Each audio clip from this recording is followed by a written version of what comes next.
Assalamualaikum warahmatullahi wabarakatuh. Apa kabar teman-teman semua? Sehat selalu ya, amin. Nah, teman-teman, segmen kali ini saya akan membahas tentang justice kolaborator. Nah, pada kesempatan ini saya akan mengangkat contoh kasus, yaitu ya polisi tembak polisi, ya, karena masalah ini diinformasikan awalnya kasusnya tembak menembak. Nah, setelah dilakukan pendalaman, penyidikan ternyata kasus ini bukan tembak menembak, ternyata ada motif lain dan peristiwanya bukan tembak menembak, ya. Ternyata kasus dugaan kasus pembunuhan berencana.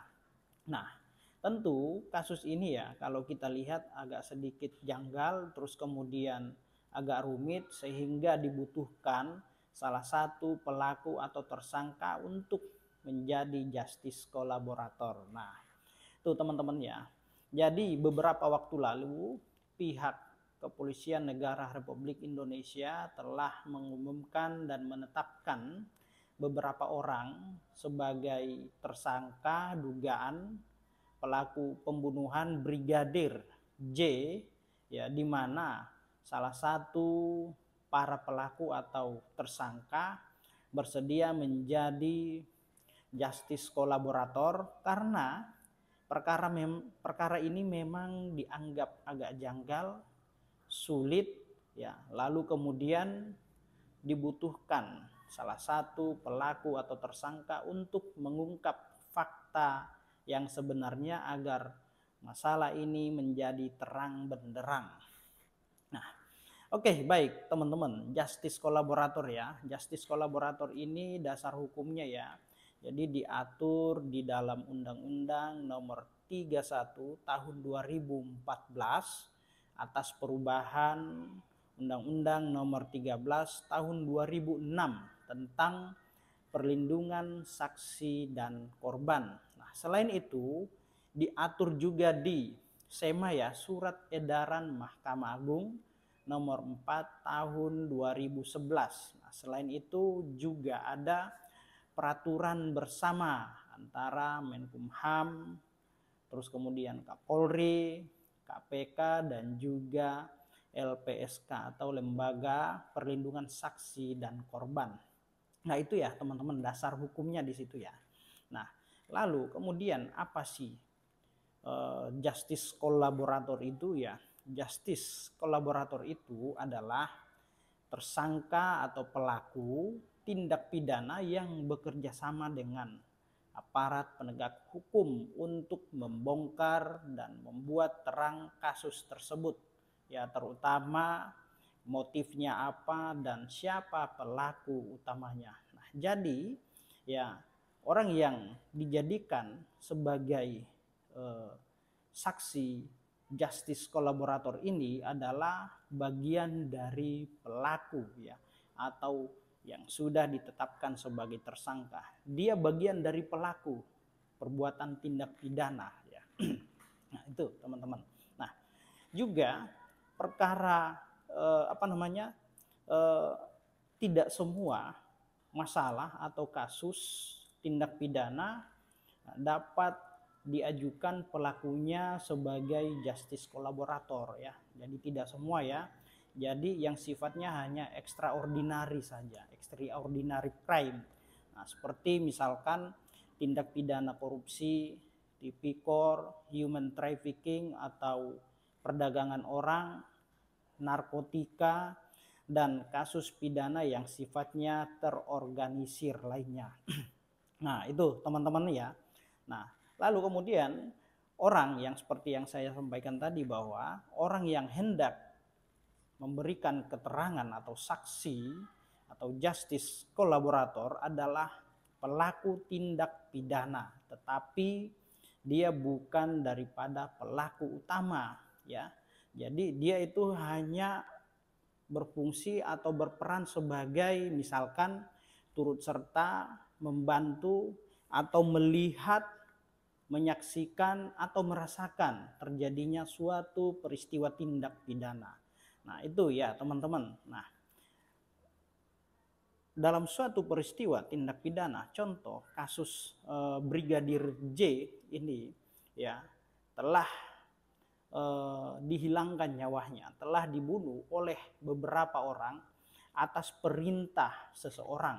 Nah, terus kemudian motifnya seperti apa, lalu bentuk dan cara mengeksekusinya itu bagaimana, karena masalah ini dianggap terlalu rumit ya, terus kemudian dianggap agak janggal dan juga mengalami kesulitan, maka salah satu pelaku tindak pidana atau yang sudah menjadi tersangka dibutuhkan keterangannya untuk mengungkap fakta yang sebenarnya, menyampaikan peristiwa apa yang terjadi. Nah, dia harus menyampaikan fakta-fakta yang sebenarnya agar kasus ini menjadi terang benderang. Karena masalah ini masih dianggap agak rumit, terus kemudian berliku-liku dan lain-lain sebagainya. Maka dirasa dibutuhkan keterangan salah satu pelaku atau tersangka untuk menjadi justice kolaborator. Nah, seperti itu ya teman-teman ya. Nah, lalu kemudian apa syarat untuk menjadi justice kolaborator? Nah, syaratnya yaitu ya, pertama dia bukan sebagai pelaku utama. Nah, terus kemudian dia harus mengakui perbuatan dan tindakannya. Dia harus mengakui perbuatan dan tindakannya, apa perannya, apa fungsinya dalam hal melakukan kasus kejahatan tersebut. Nah, lalu kemudian dia harus bersedia menjadi saksi. Nah, pada setiap tingkatan, baik itu di tingkat penyidikan, tingkat penuntutan di kejaksaan, bahkan sampai pada proses pemeriksaan di pengadilan. Nah, itu teman-teman. Nah, dia harus bersedia menjadi saksi dan juga harus mengakui perbuatannya, perannya sebagai apa dalam kasus perbuatan tindak pidana ini. Nah, lalu pelaku yang menjadi justice kolaborator ini akan mendapat perlakuan khusus. Nah, wow, dapat perlakuan khusus ya. Nah, apa saja perlakuan khusus tersebut? Nah, seperti pemisahan tempat penahanan. Nah, jadi dia tidak disatukan dengan pelaku lainnya yang sama melakukan tindak pidana tersebut. Nah, jadi dia dipisahkan. Nah, itu. Lalu kemudian pemisahan pemeriksaan. Nah, pemeriksaannya dipisahkan nih. Penuntutan dan pemeriksaan tidak disatukan dalam satu berkas pemeriksaan ya.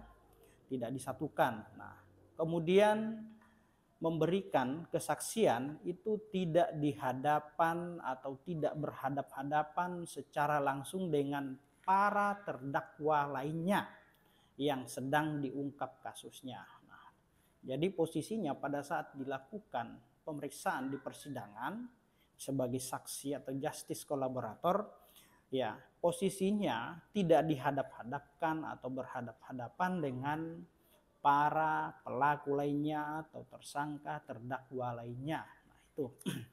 Nah, ternyata selain mendapat perlakuan khusus ya, ada juga penghargaan atau reward ya atas kesaksian justice kolaborator nih berdasarkan Undang-Undang Perlindungan Konsumen ya, pada pasal 10A ayat 3. Nah, berupa apa? Nah, pertama, keringanan penjatuhan pidana. Wow, diringankan karena dia sudah mengungkap fakta, membuat terang suatu peristiwa tindak pidana. Nah, lalu kemudian pembebasan bersyarat, mendapat remisi tambahan dan hak narapidana lain sesuai dengan ketentuan perundang-undangan bagi saksi pelaku yang berstatus narapidana. Nah, itu ya teman-teman ya.